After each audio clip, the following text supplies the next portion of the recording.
જય શ્રી કૃષ્ણ મિત્રો, મારી યુટ્યુબ ચેનલમાં સ્વાગત છે તમારું।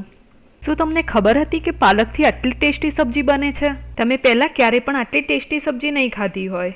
તો ચાલો મિત્રો, આજે આપણે બનાવીશું ઢાબા સ્ટાઇલ લસુની પાલક। લસુની પાલકની સબ્જી બનાવવા માટે મેં અહીંયા 250 થી 300 ગ્રામ પાલક એટલે કે એક જોડી જેટલું પાલક લીધું છે। પાલકને આવી રીતે ઝીણું ઝીણું કાપી લેવાનું છે। બધું પાલક ઝીણું ઝીણું કપાઈ જાય પછી આપણે બધા જ પાલકને એક બાઉલની અંદર લઈ લઈશું।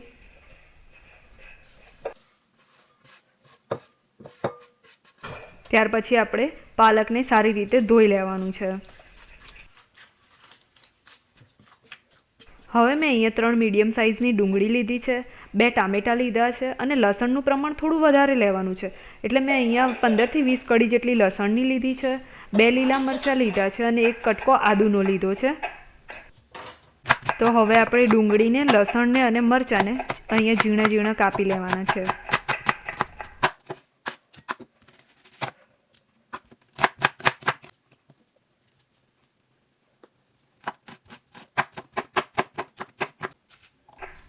અને આપણે 2 ટામેટાની અહીંયા પ્યુરી બનાવવાની છે। પ્યુરી બનાવવા માટે મેં ટામેટાને મોટા મોટા કાપી લીધા છે અને થોડું પાણી નાખીને આપણે ટામેટાની પ્યુરી બનાવી દેવાની છે।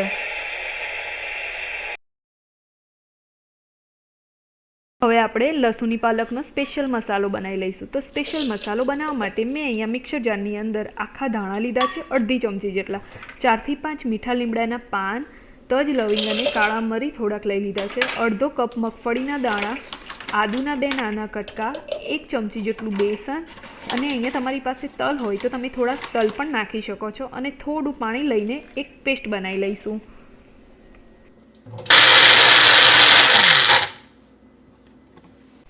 હવે આપણે એક કડાઈ લઈશું અને કડાઈની અંદર 2 ચમચા જેટલું તેલ લઈશું। તેલ ગરમ થાય એટલે અહીંયા આપણે 1 ચમચી જેટલું જીરું નાખીશું અને જીરાને બધું સારી રીતે ફૂટવા દેવાનું છે। તો જીરું ફૂટી જાય ત્યાર પછી હવે આપણે અંદર પાલકને નાખીશું।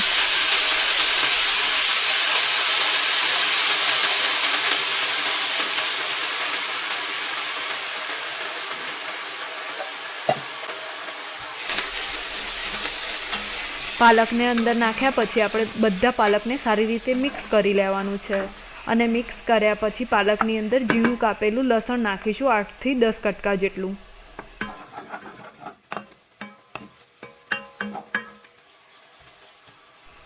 બે થી 3 મિનિટ સારી રીતે ચડવ્યા પછી પાલકને આપણે એક બાઉલની અંદર કાઢી લઈશું।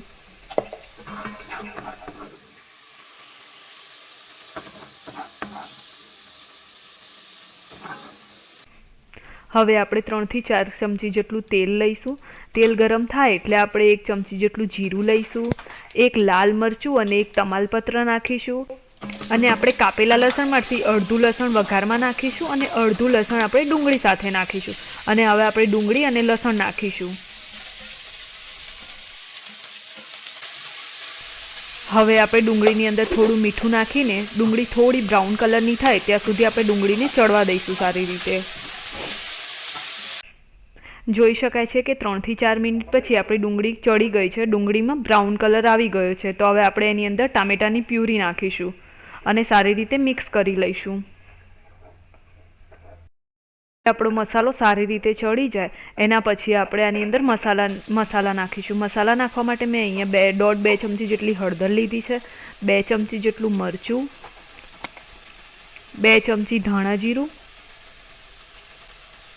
અને થોડું મીઠું લીધું છે। તમે મીઠું અને મરચું સ્વાદ પ્રમાણે વધારે કે ઓછું નાખી શકો છો અને આપણે સ્પેશિયલ મસાલો જે તૈયાર કર્યો હતો એ આપણે અહીંયા નાખીશું અને થોડુંક પાણી પણ નાખીશું સાથે।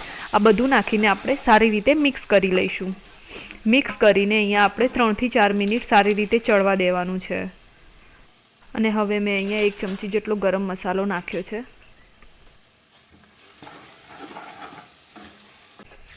હવે મેં અહીંયા 1 કપ જેટલું પાણી લીધું છે।